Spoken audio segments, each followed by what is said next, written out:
Is the big one coming? Well, scientists say that a 9.3 magnitude quake is possible as California continues to rumble. John Austin over at The Express is reporting that a devastating 9.3 magnitude earthquake powerful enough to unleash a tsunami could actually strike the west coast of America after a series of tremors on a major fault line. They write that emergency services are already preparing for how to deal with a terrible offshore earthquake in the Cascadia subduction zone off the west coast of America near California. Now, they also state in the last 10 days, there's been 9 earthquakes of magnitude 3 or greater nearby, according to the USGS, leading to fears of what may be to come. The scientists say both the California fault lines and the Cascadia subduction zone are long overdue for a major earthquake of magnitude 8 or above.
Comments from Frank-Walter Steinmeier have been dubbed as outrageous by some here in Germany, with many claiming that he's trying to cause a rift within the NATO alliance. That has been reflected elsewhere around Europe as well. But there are those that have stood alongside him, saying that these type of NATO war games that we've seen just aren't necessary. Let's have a listen to what the German foreign minister actually had to say.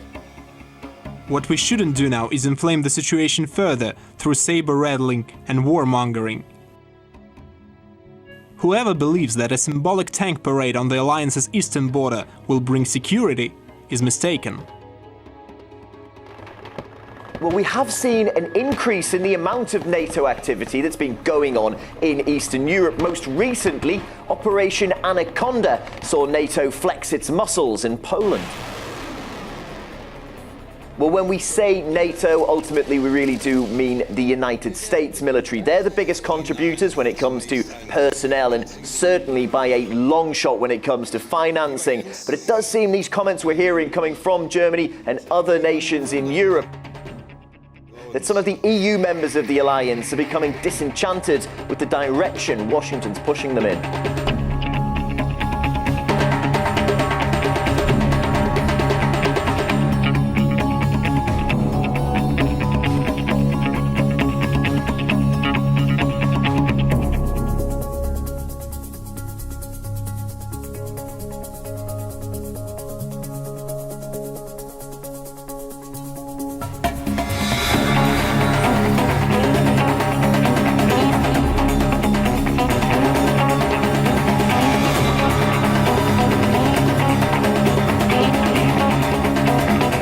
Russia is open for discussion and has repeatedly expressed its readiness for dialogue. However, we now again, as it was in the Second World War, don't see positive reactions. On the contrary, NATO is strengthening its rhetoric and its aggressive actions close to our borders.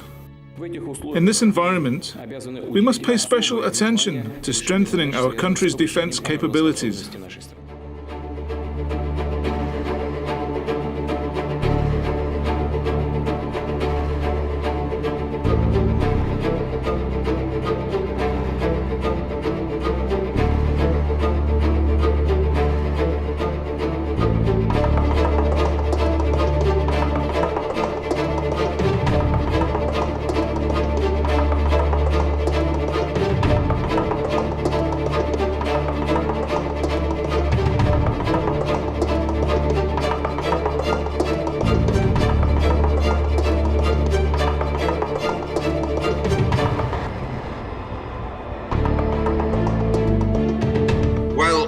we never really came out of the 2007-2008 recession. We had massive fiscal stimulus. We had massive monetary stimulus. In other words, if you just throw money at the system, then spending goes up, but there are still huge imbalances. And in my view, the world is facing very, very low growth going forward, very low growth. And that there are structural reasons for that. We have a horrible, and I repeat, horrible bureaucracy in Brussels, the EU, that basically is a slave of the US. The US dictates a lot of policies in Europe, including they bought or blackmailed Mrs. Merkel to be hostile against Russia. Russia and Germany and Russia and Europe were historically very close to each other. But this has now changed. And actually, one reason I'm quite optimistic about Russia, I believe the people of Europe, they don't want to have an embargo against Russia. It's just the governments that do that. The ordinary people, they have actually a lot of sympathy for Russia and for Mr. Putin. We had already free trade for hundreds of years between different countries, and we had merchant families in the world that traded goods and so forth. I don't think that for free trade you need an EU or you need a Trans-Pacific Partnership. You can have bilateral agreements for free trade. What you certainly do not need for free trade is a country like the US that declares an embargo. They had an embargo against Myanmar. They had an embargo against Cuba. For what? They have an embargo against Russia. You think Russia cannot buy a Mercedes car? They can import everything through China.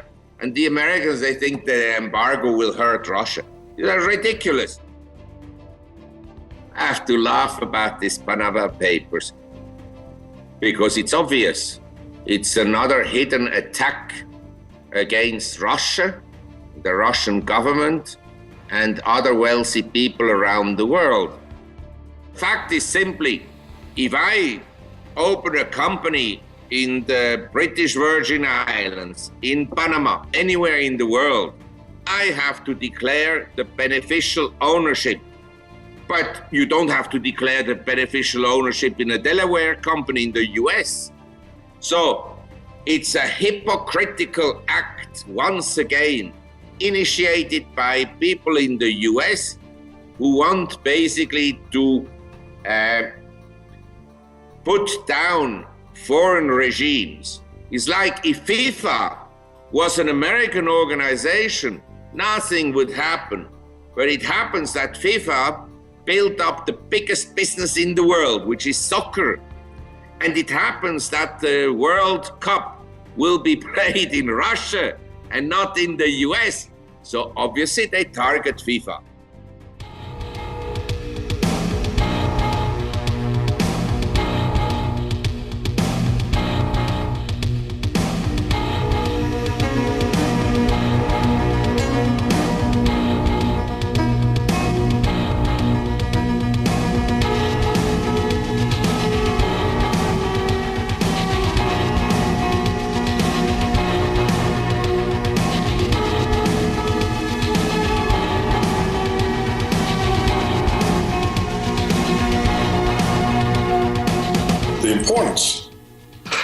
Of someone leaving the EU, England or anybody, is that the EU is the way Washington controls Europe. It's much easier to control an unaccountable EU Commission than a whole bunch of separate governments.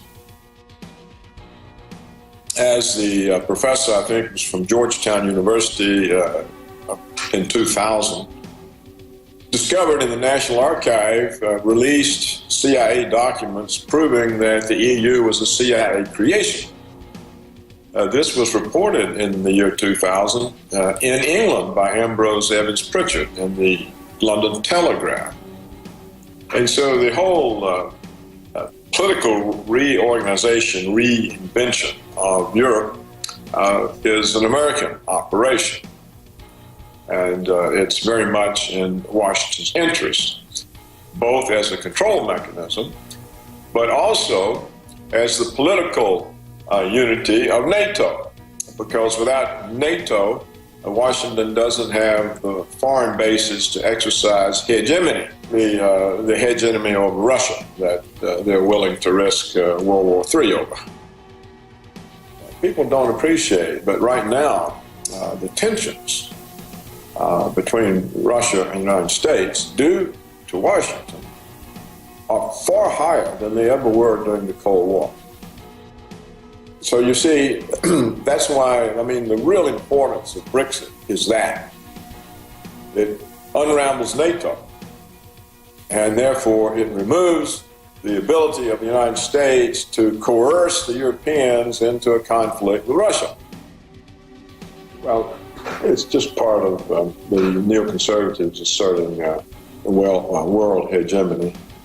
So that's a very serious problem for peace, because the Russians and Chinese are not going to submit to being American vassals like the European countries and Japan and Australia and Canada. So it's a recipe for conflict with two nuclear powers. There's no prospect whatsoever of the United States or NATO or both engaging Russia or China, much less both countries simultaneously, in conventional war. So the war would be nuclear, and there's no winners of that war. Life would simply cease. So it's very important in that sense that the political organization, the military organization that Washington has set up and for its imperial uses, for expanding its empire, opposing its empire, be broken up. And so that's why it's important for Britain to leave, because I think it would begin an unraveling, particularly now that the EU is used by the richer northern countries, the Dutch, the Germans, to loot the poor southern countries like Portugal and Greece, Spain and Italy.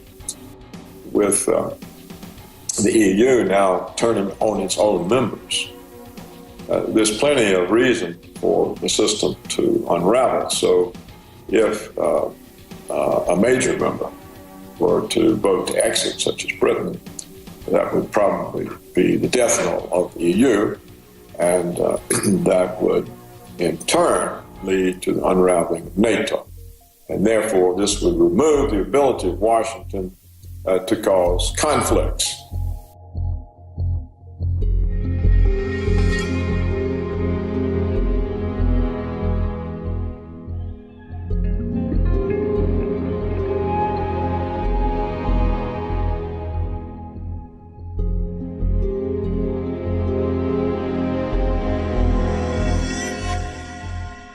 Europa wurde vorgesehen praktisch als Wirtschaftsunion, eine Kolonie, würde ich eher sagen, der Amerikaner, die zum Markt dient, aber niemals ökonomisch stärker werden darf als die amerikanische Wirtschaft. Wenn man die europäische Wirtschaft heute zusammenzählt, dann ist sie um etwa 10% stärker als die amerikanische.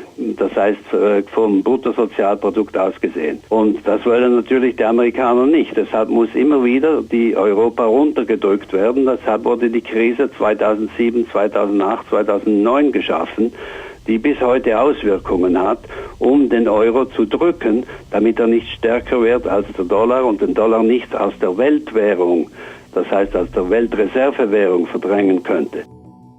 Es gibt Leute, die sagen, die Europäische Union zerbricht am Euro. Ich würde es umgekehrt sagen. Ich würde sagen, die Währung, die zerbricht an einer Union, die gar keine ist, die keine Solidarität hat, die keine gemeinsamen politischen Ziele hat und die von außen manipuliert wird. Und von außen meine ich nicht nur von Brüssel, denn Brüssel selbst wird manipuliert von Washington. Die Europäische Union, so wie sie jetzt ist, sage ich mal, die kann nicht reformiert werden. Die kann, so wie sie heute gestaltet ist, mit der Bürokratie in Brüssel, mit den Diktatoren wie Juncker, der einfach die Regeln ändert, wie es ihm passt, kann die nicht reformiert werden. Und deshalb kann ich mir vorstellen, dass Brexit ein Zeichen ist für viele Länder, die sagen, yes we can. Ich glaube, es ist wirklich eine Chance für andere Länder nachzudenken und sich zu regruppieren und für sich selber zu sagen, tja, die Briten haben es gekonnt, wir denken immer noch darüber nach und haben Angst gehabt nach den Folgen, jetzt können wir es auch wagen.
When we look at what's going on with Brexit and the crisis that's there, I would say that fundamentally what we're seeing now is stage two.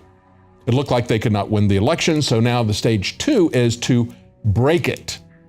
They want to try to create a crisis. It was a Project Fear to try to persuade people not to get out of the European Union. Now that vote has been taken and they could not shut that down, they are trying to do everything they can to make all of the dire predictions of economic consequences come true. They want a do-over. And we see this from the younger voters complaining, the millennials complaining about the baby boomer generation, saying, we're the ones who are going to have to live with this. We want to be in the European Union, but you're the ones who wanted to get out. Now just understand, if we go back and look at the history, there was also a referendum back in 1975. 2/3 of the voters then opted to stay in the EU. 4 years later, it had flipped the other way around. Most of them wanted to leave. And these are the people, the baby boomers, who have been living under this EU for 40 years. So this is not about racism, as I like to say. It's not even about economic issues. It is fundamentally about sovereignty. It is about a loss of control. Whether or not you're going to be a serf to someone else, someone who is going to write the laws for you, unelected people at a distant location who have their own agenda, and they're not going to allow you to have elected representatives who are going to write the laws. That's what's been going on in Europe for a very long time. It's what we see happening here in spades, for example. And yet today, we see, even after the election, we still see David Cameron doubling down, saying this is about xenophobia, it's about racism, and it's not. It is about sovereignty.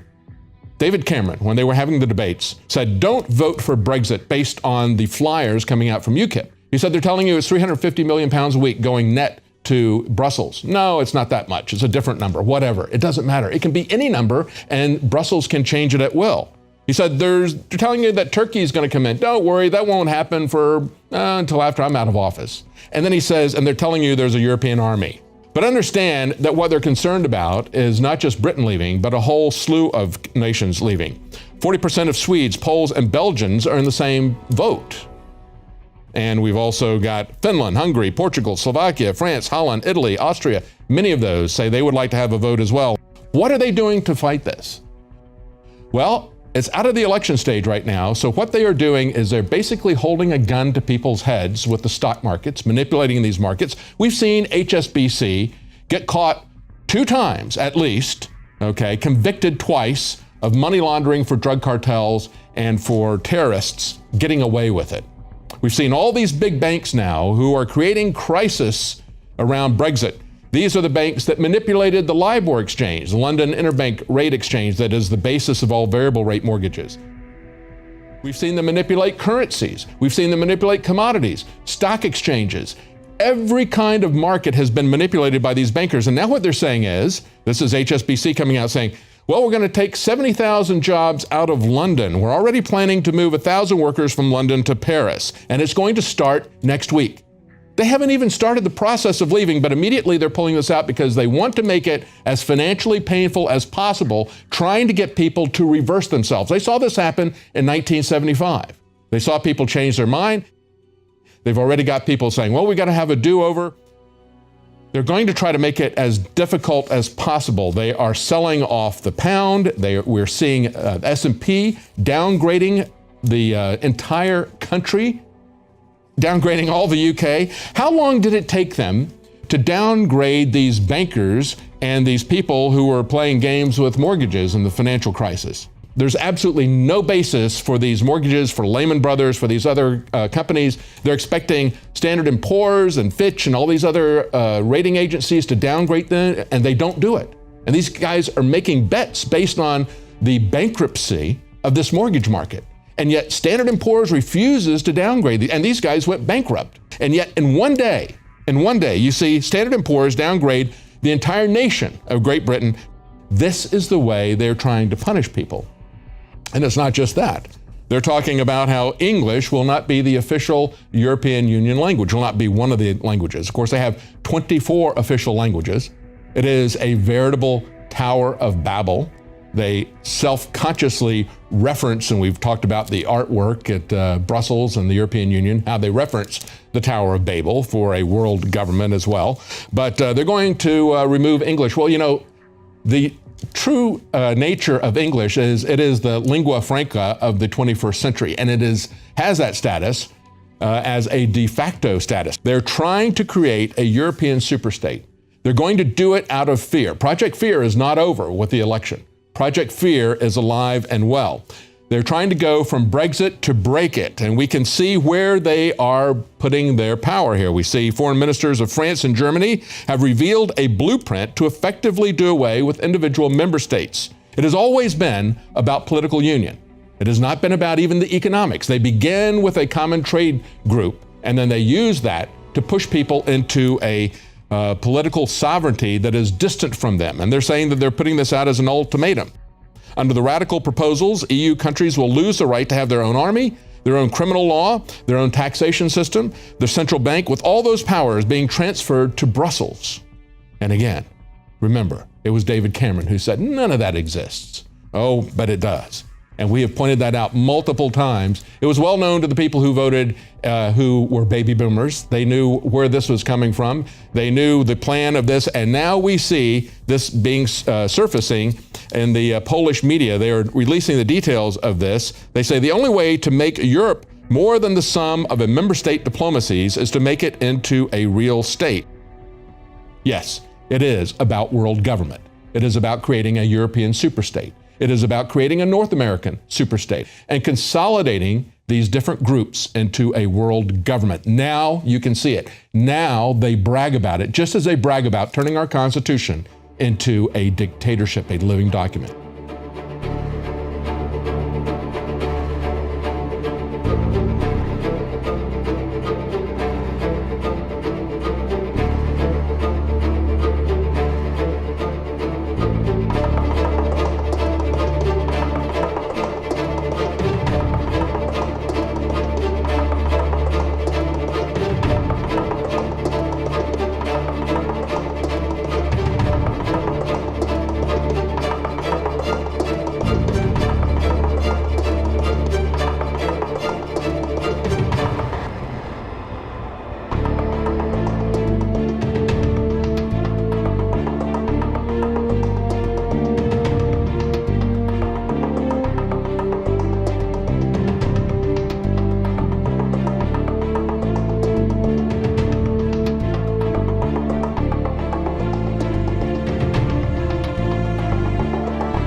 To the surprise of many, and it was a surprise to the market players, rather late, they had to change their tune and found out that the Brexit referendum actually passed. So I want to start with a question, Dr. Paul, for you. And do you think the establishment will, this is a major blow to them, will they try to reverse this somehow? After all, this vote is not a binding vote. So what are your thoughts on that? They never give up. It's sort of like the neocons in foreign policy. No matter how badly things turn out, they always come back and say, we have to do more of this aggression around the world. And that's the way it is on these programs like this. Whether it's a Federal Reserve policy where lower interest rates doesn't work and running up debt doesn't work, they never give up because they don't have anything else. Their ideas are bankrupt. So in this case of the destruction of national sovereignty, the forced integration of many nations coming together in a European Union, it was doomed to fail from the beginning. I never believed for once that it would last. It's lasted actually longer than I thought, and it still exists. And the point is this vote doesn't cancel it out, but it sends a strong message, and that message is every bit as strong as a legal message. This is a consensus. I have often argued over the years that it is the will of the people that finally win out in the end. The attitude of the people, the beliefs that they have will eventually, change the government. Sometimes it takes a long time, and with a lot of frustrations, it happens. Because when people are doing well and they're apathetic and naive, they get talked into going to war, but they get talked into these organizations like the European Union. So it takes a while and takes a lot of time for people to really put it all together, and you obviously have to have a leader that tells them what's going on. And in this case, there was a principal British leader who was a member of the European Parliament, and that's Nigel Farage, and he has a lot of reasons to be very excited about this, and a lot of other people. I thought at one time maybe we should get a picture of the ones with where their faces are downtrodden from the consequence of what happened last night, because a lot of the establishment people that were betting against this happening aren't very happy today. But those are the ones who have capitalized and made money off this type of system. But it is coming to an end.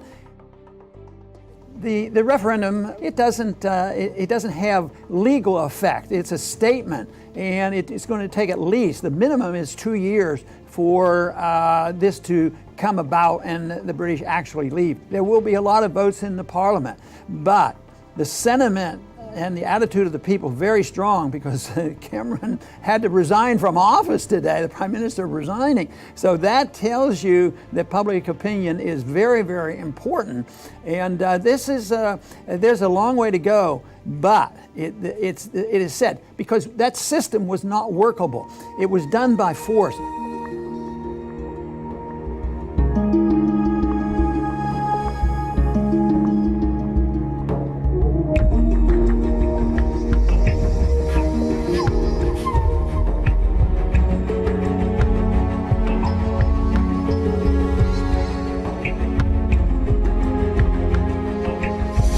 What a day when people ignored the entirety of the political establishment and said, we'll decide what happens, not what you tell us.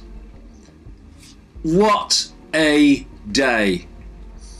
And of course, this is not the end, it's the start, because these people aren't going to go quietly. But what a start.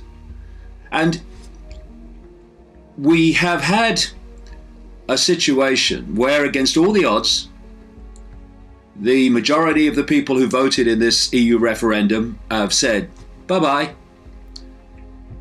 And very soon afterwards, after the result was given, the Prime Minister, David Cameron, who led the stay-in campaign, and basically, along with his Chancellor, George Osborne, embarked on a daily lie fest and fear fest to try to get their way. But it's more than just a referendum result. It goes much deeper than that. And indeed, the result is far more significant than just that, for this reason. Week after week,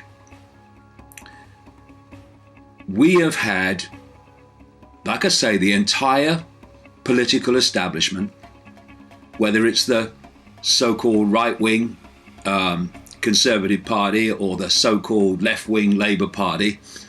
I say so-called because they're on the same postage stamp, with one or two honourable individual exceptions. And the Scottish National Party, ditto.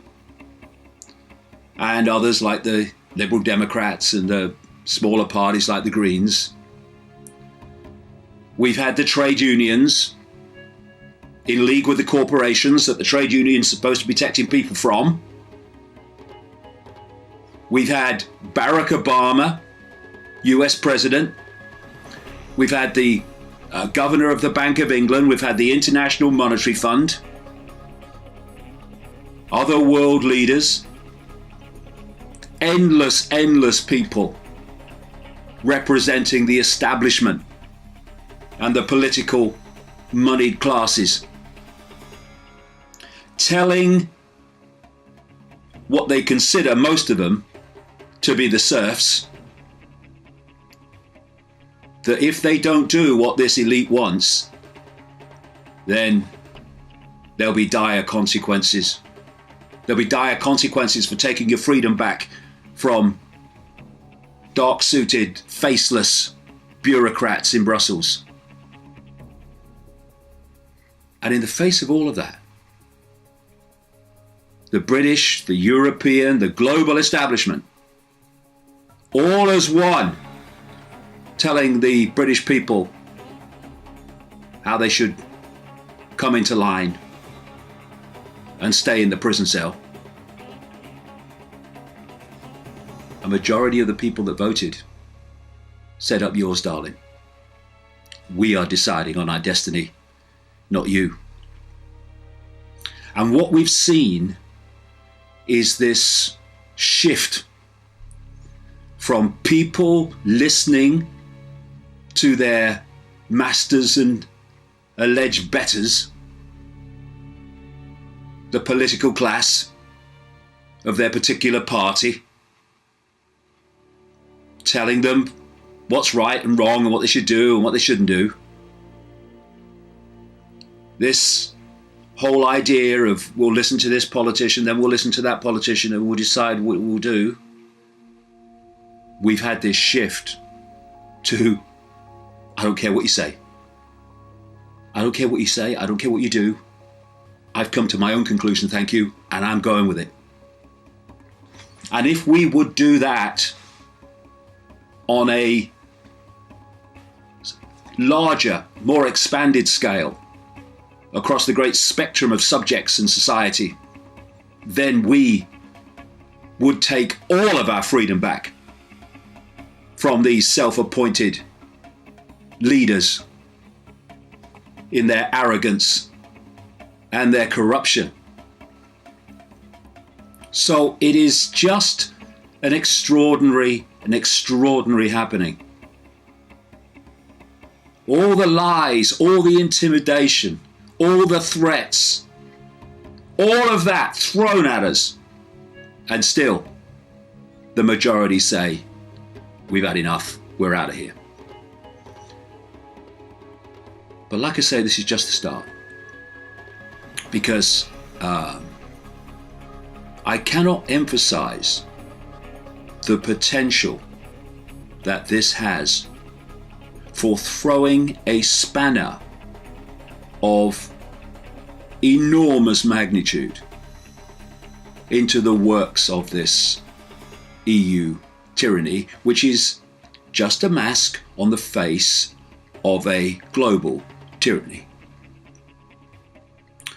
I've said I'm exposed over decades how the plan is for a world government, world central bank, world army evolved out of NATO, a world cashless currency, and a microchip population. And under that structure is designed to be a series of superstates. The one that's, of course, in place most and is further along the road to where it's designed to go, but nowhere near the end of where it's designed to go, is the European Union. And there are others around the world that are due to follow, just like that. And the idea is not that countries will leave the European Union. It is that more and more will be sucked in to the prison state. So, Britain voting to come out is their worst fricking nightmare. Not least because there are vast numbers of people all over the European Union, in other countries, who are as sick and tired of being dictated to, down to the fine detail of their lives, by people they never see and cannot even name, never mind elect. And what has happened today, has done, is to show it's possible. And I call upon all those people in Europe to come together and bring this nonsense to an end. And that will throw a spanner in the works, not just of the European Union, but of all the other unions that are designed to be evolved, like the European Union, out of free trade zones all over the world. The British people who voted to leave have done the most enormous favour to the rest of the world, if people will only see it. And so let's think about it. We come out of the European Union. There is no TTIP. There is no fascist trade agreement involving the UK called the Transatlantic Trade and Investment Partnership, which is being negotiated between the EU and the United States. In other words, being negotiated by corporations on behalf of corporations, for the benefit of corporations, and for further enslavement of the people. If we choose in this country that it's gone, it's gone. That's what it means to come out of this tyranny, and that's what the rest of Europe is sick of. And so it's time for everybody to take their power back from this European Union prison state that is merely a vehicle for the elite. Now, of course, wasn't predictable, was it? There has been turmoil on the financial markets. And we've got to realize, and I'm sure most people do, that these people are going to make it as difficult as possible for us to get out of their noose in any way that will be smooth and easy. And of course, it's not just about freeing ourselves from the European Union.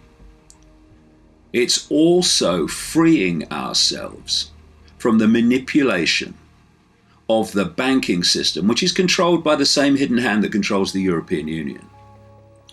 We have a web with a spider at the center of the web that's pulling the strings of the world. Didn't pull them today, though. And it controls the banking system. It controls the international banking organizations like the IMF, the European Central Bank, Bank of England. And it controls the political system. It controls the corporations. They're just expressions of it. And therefore, they are moving, this in hand, and the families like the Rothschilds and others are moving, or able to move, trillions of dollars around the financial markets every day. And so, if they want to frighten people into doing their will by creating chaos on the financial markets, well, they can do it to their heart's content. All they do is buy into something they want to go up and get out of something they want to go down on an enormous scale. So people like the Rothschilds and the Rothschild bagman George Soros, they move their vast amounts of money around, and they're not alone, there's many others in that web, to push the pound up, to push the pound down. And so we need, now we've made this decision, to be strong, steadfast, backbone straight, so we don't get intimidated by all this manipulation back into the fold, back into the prison, back into the noose. You just look at what's happened when previous referendums have gone against the dark suit elite.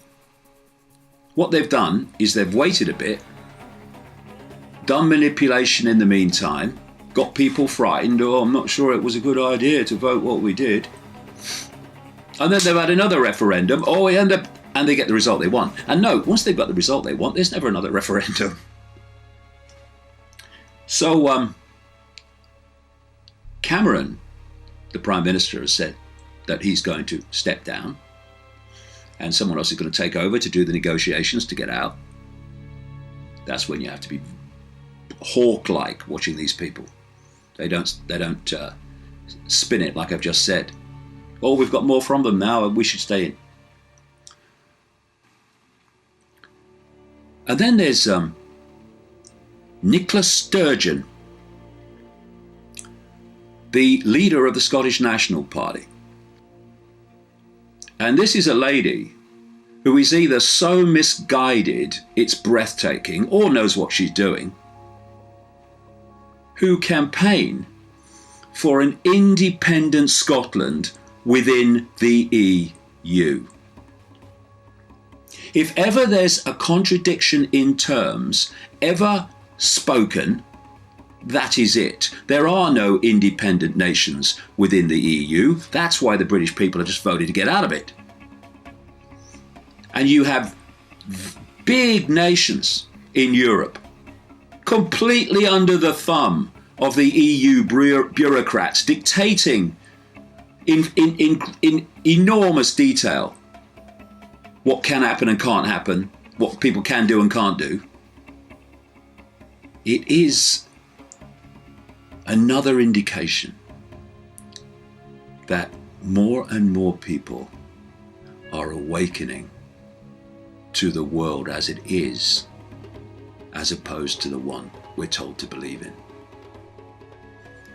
People who are awakening to their own power and awakening to the point where they are taking control of their destiny. They are deciding what they do and what they think, and not some self-appointed dictatorship.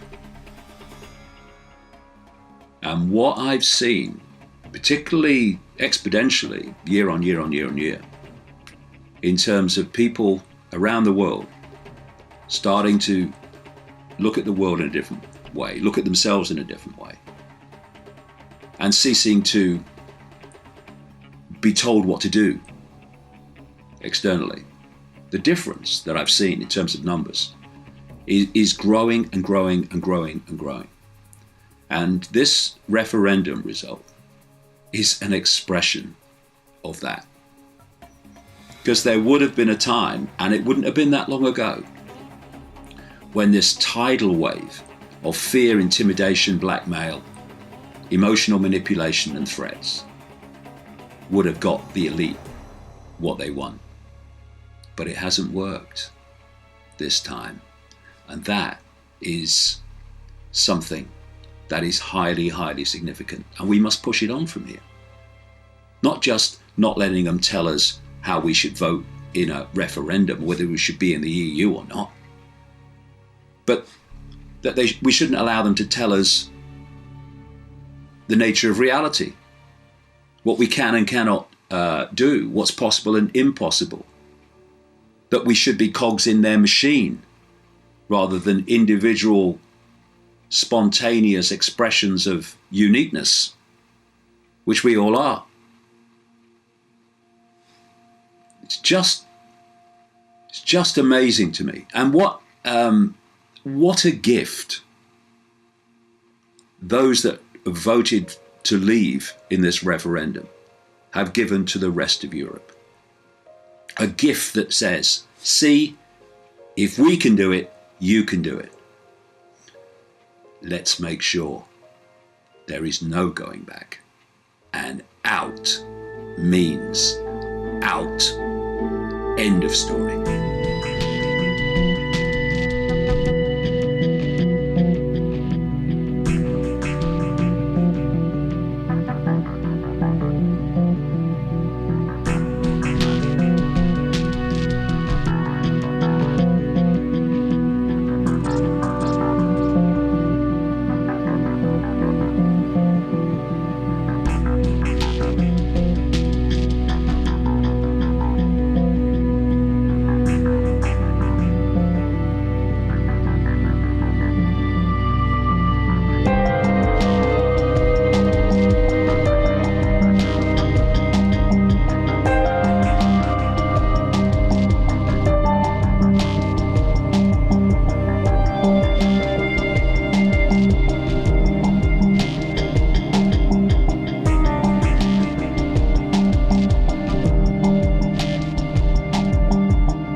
It started as a peaceful Black Lives Matter demonstration against recent police killings, just like demonstrations we saw all across the country last night.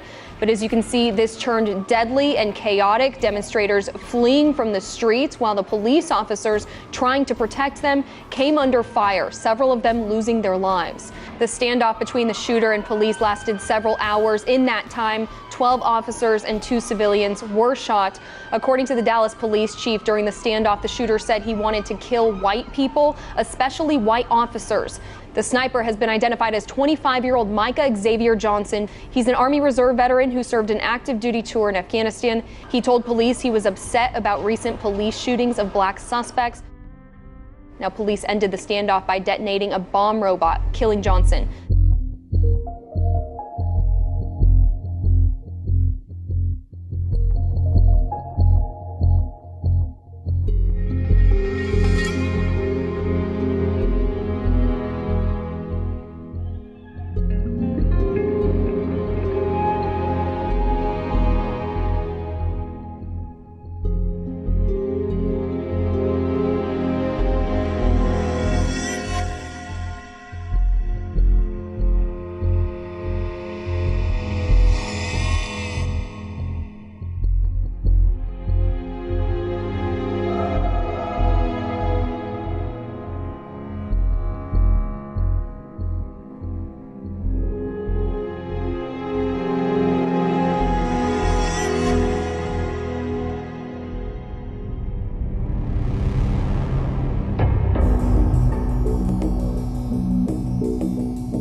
all this racial division that is completely fanning the flames of this entire, what seems to be is a possible race war that's going to happen. Tensions are so hot and heavy right now in America, and everyone is so concerned about these damn labels. Black lives matter. Well, if black lives don't matter, then no lives matter. But we see Black Lives Matter movements and people that are leaders in that movement coming out and calling for the killings of police officers, to run them over and shoot them, to go after white people, to target them. We saw what happened in Dallas this past weekend when multiple officers were shot and killed. That is ridiculous. We need to focus on unifying our country. And how do we do that? Stop labeling everything. But what we need to focus on is the fact that we have a government, a group of elites who want to enslave us all. We are heading towards 1984, and no one sees that. We keep wanting to blame law enforcement. We keep wanting to blame other leaders or white people for the problems that are going on, and completely ignore the fact that there are these global elites who want to enslave us all. And we have people like President Barack Obama, Al Sharpton, calling for the federalization of our police departments. And this is what's going to happen. And it's going to go into a militarized police state run by martial law. We have a corrupt system that wants to enslave you, the African American, me, the white American, people of all races, colors, and genders. And for once, let's unify and let's beat these people.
situation which I think is hard for people to realize, and that is that when Hitler made the agreement to accept the assistance of the reptilians, the German people, of course, were never allowed to even know that this extraterrestrial assistance had been given to the SS. Now, when I said given, they were actually given the hardware, not just one class, but 7, 8 different classes and types, even large cigar-shaped space vehicles. Now, the point here is that this meant that the Germans were totally more advanced and capable of learning how to operate these vehicles and go out in space with the reptilian naval groups and operate with them in the galaxy, essentially doing what Germany was going to do to this planet, which was essentially to take out the people it didn't want on the planet and make the rest of them their slaves. Germany then would have UFOs with speeds capable of close to the speed of light. They had weapons which were so advanced there was nothing that we had here in the United States had any idea of it. They decided we're going to move all of these advanced space systems to Antarctica. And at that particular time, the reptilians, extraterrestrials, had 3 large caverns under the ground, under the ice, down in Antarctica. And they had 2 small ones. Right. And so they gave the 2 small ones to the SS, and they then made arrangements so that the Germans would design and build massive submarines as transports. And they started moving the top UFO construction, because Germany went into the construction of these various types of UFOs that were given to them. Those caverns, actually, they were like massive countries. And so what took place then is that as we were, the 8th Air Force and the British were taking Germany out by the bombings, we were like minutes, not years, from losing that war. But it didn't make any difference to Germany, because not just Hitler and his girlfriend went to South America, and so did many of the Germans. If they had this technology, how did they lose the war? Easiest way to answer it is that they actually did not lose the war. We didn't win the war. What happened was that the Germans were contacted by all of the U.S. Navy and all of the naval or military intelligence groups in the United States. They went in and made arrangements to take a substantial number of German scientists and bring them to the United States. It was called a paperclip. And it wasn't like there were 6 or 7 of them. There were hundreds and hundreds and hundreds. Now, these Germans then actually were assigned into a thing called NASA. And they essentially made up 80 to 90% of NASA. But that wasn't their stop. They continued to distribute out through every top U.S. biomedical and corporations that were in aerospace companies. They then worked in these companies, and they worked to the extent that they took over the finance of these companies. And it's very hard to realize even today that this is still a major controlling element in the United States, and actually in England too. Even Boeing were involved in the actual construction of these kilometer-long spacecraft carriers, that the Navy now has 8 of these spacecraft carrier battle groups out in the galaxy. There's 2 NASAs. There's 2 programs, completely different. The Apollo mission was not just to go to the moon and pick up rocks. We were to build a 2,000-man research and naval base on the moon. They're involved with Solar Warden, and they're involved with bases that we have on Jupiter's moons, which are Solar Warden, and we have bases on Mars. And what really bothers me is the regular NASA will have big programs where they build this very large rocket again, which is such an expensive cover-up. That's the reason that disclosure on this whole subject is so important, because there's so many lies, there's so much cover-up that's been presented to the public.